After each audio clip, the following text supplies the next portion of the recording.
আসসালামু আলাইকুম, কেমন আছেন সবাই? আশা করছি সবাই খুব ভালো আছেন। আমি আর আমার দুষ্টু বাচ্চাটাও আলহামদুলিল্লাহ ভালো আছি। সকাল সকাল বারান্দায় এসে ফুল দেখে মনটা একটু ভালো হয়ে গেল। যদিও ইদানিং শারীরিকভাবে অসুস্থ, মানে হচ্ছে জ্বর হওয়ার পরে আর শরীরটা ঠিকই হলো না। এরপরে রান্না কি করব এই চিন্তা করতে করতে রান্নাঘরে চলে এসে একটু মাছ ভিজিয়ে নিলাম, রুই মাছ।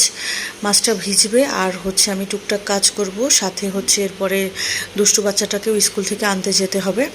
তো স্কুল থেকে আনার পরে তাকে একটু খাইয়ে দিলাম। এরপরে কাজের খালা আসলো, ওনার ভাগ্নিকে নিয়ে। আজকে আসতে আসতে কাজের খালার অনেক লেট হয়েছে, তো ওনার বোনের মেয়েকে নিয়ে এসেছে। তো আমি সাবাহাত আমাকে বলছিল, মাম্মা আমি কি একটু বেবিটার সাথে খেলতে পারি? তো আমি বললাম যে অবশ্যই খেলতে পারো, তোমার খেলনা তো আছেই, তুমি ওর সাথে শেয়ার করো। আমি চাই না আমার মেয়েটা ধনী গরিব চিনে বা হচ্ছে জেনে বড়, সে বড় হোক, সে সব কিছুর সাথে অ্যাডজাস্ট করুক।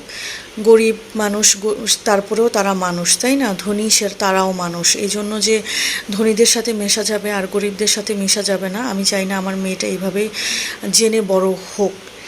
তো তারা খেলছিল, আমি আবার একটু পরপর দেখে আসছিলাম। একটু আলু ভাজা করলাম। আজকে হঠাৎ করে একটু সকালবেলায় পান্তা ভাত খেতে ইচ্ছে করলো, ভাবলাম যে দুপুরে হয়তো খাওয়া হবে না, রাতেই খাবো না রিল্যাক্সে। তো আজকে হচ্ছে রুই মাছ দিয়ে বেগুনের ঝোল করব, সাথে পাতলা ডাল আর হচ্ছে আলু ভাজা। আলহামদুলিল্লাহ মজার খাবার। তো আমি আসলে বেগুনটা রান্না করছি একদম মাছকে কষিয়ে। মাছটাকে আমি আসলে ভেজে নেইনি। আমার আম্মুকে দেখতাম কোনো মাছই ভেজে রান্না করতো না, তরকারি দিয়ে যখন রান্না করতো। এমনি তো ভুনা বা হচ্ছে ভেজে রান্না করে খাই আমরা, কিন্তু ভেজে তরকারি হচ্ছে দিত না। সেটা হচ্ছে একদমই কাঁচা মাছটাকে কষিয়ে তারপরে হচ্ছে তরকারিটাকেও কষিয়ে এরপরে হচ্ছে রান্না করতো। এতে কিন্তু মাছের ফ্লেভারটা, মাছের টেস্টটা বেশি ভালো পাওয়া যায়। ভাজলে কিন্তু মাছের টেস্টটা অনেক সময় তরকারির সাথে খুব একটা আমার কাছে ভালো লাগে না। আমরা এভাবে করে খেয়ে এসেছি। তো আমি হচ্ছে বেগুনটা কষানোর পরে আবার একটু মাছগুলো দিয়ে একটু ঝোলের পানি অ্যাড করে দিলাম। খুব মজা হয়েছিল এই তরকারিটা খেতে, একদম গরম গরম ধোয়া ওঠা ভাতের সাথে আর এই গরম গরম তরকারি দিয়ে ভাতগুলো খেতে আলহামদুলিল্লাহ খুব মজা লেগেছে। এরপরে হঠাৎ শোঁ শোঁ আওয়াজ আসছিল বারান্দা থেকে, তো আমি দৌড়ে আসলাম। এসে দেখি বাতাসে বারান্দার গাছগুলোকে প্রায় উড়িয়ে নিচ্ছিল। এরপরে তো সন্ধ্যার আজান পড়ে গেল। নামাজ শেষ করে হঠাৎ করে বাইরে থেকে সাউন্ড শুনতে পেলাম, যে দেখি কি হয়েছে, এখানে কি হচ্ছে।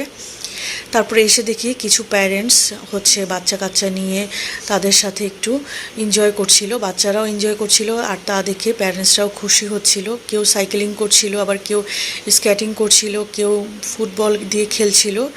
আর সন্ধ্যায় আজকে তেমন কিছু বের হয়নি, তাই হচ্ছে দুষ্টু বাচ্চাটাকে জিজ্ঞেস করার পরে সে বলল যে আমাকে বার্গার আনিয়ে দাও। তো তার জন্য বার্গার আর আমার জন্য হচ্ছে একটু হালিম নিয়ে আসলাম। কেমন জানি ঠান্ডা লেগেছে বুঝতে পারছি, কিন্তু আসলে নাক দিয়েও কিছু বের হচ্ছে না, কেমন জানি অস্থির লাগছে। এরপরে হচ্ছে খাওয়া দাওয়া করে দেখলাম বৃষ্টি হচ্ছে। এই দেখলাম ভালো, এই এখন আবার বৃষ্টি হচ্ছে। আর এইদিকে এই বৃষ্টির মধ্যে এই ভাইয়া আপুরা ফটো সেশন করছে বৃষ্টির। কি অদ্ভুত বিচিত্র মানুষ সব বাংলাদেশে, তাই না? আজকের ভিডিও এই পর্যন্ত।